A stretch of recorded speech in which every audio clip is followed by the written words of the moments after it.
ሰው መጣሩ ዘዴ መፍጠሩ ለመስራት የተለያየ ቴክኖሎጂ መጠቀሙ ኮምፒውተር ላይ የተቀመጠ በደንብ አድርጌ እንዴት አድርጌ ነው ሀብታም ሆኖ ብሎ ዘዴ መፍጠሩ ይሄ እኮ ትልቅነት ነው።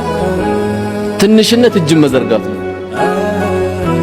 እንጂ የምትሰራው ስራ አዲስ ቴክኒክ አውጥቼ በአላህ እገዛ ትልቅ መሆን አለብኝ ሀብታም መሆን አለብኝ ቢል ችግር የለውም። ግን በአላህ እገዛ ለገንዘብማ ቃሩንም ሰጦትም የተናገረው ቆሻሻ ንግግር ነበረ።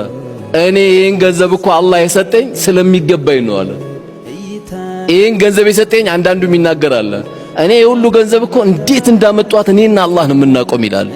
በቴክኒኬ በብልሃቴ በዘዴ ይላል። አረባክቶ ካንተ የበለጡ ይሄን ያሉ ሰዎች ነበሩ ከነ ገንዘባቸው እስከ የውመል ቂያማ እንዲሰምጡ አላህ አድርጓቸው። በቴክኒኬ የሚባል የለም።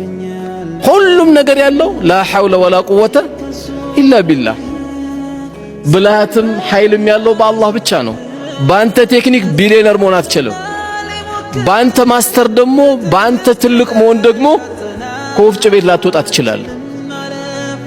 ጤፍ ተሸከም ሊልህ ይችላል። በአላህ ነው ያለው።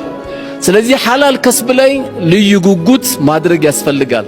ልክ ዑለሞች እንዳሉት ሐላልን ከስብ የሚበላን ሰው ከምንም በላይ በራሱ ላይ መረጋጋት አላህ ይሰጠዋል። ያኒ ጦማኒነት ሰኪነቱል ቀልብ አላህ ይሰጠዋል። ይረጋጋል። ሁሌ የተረጋጋ ሰው ነው። ከዛ በላይ ደግሞ ሐላልን የሚበላ ሰው ልቡ ለስላሳ ነው።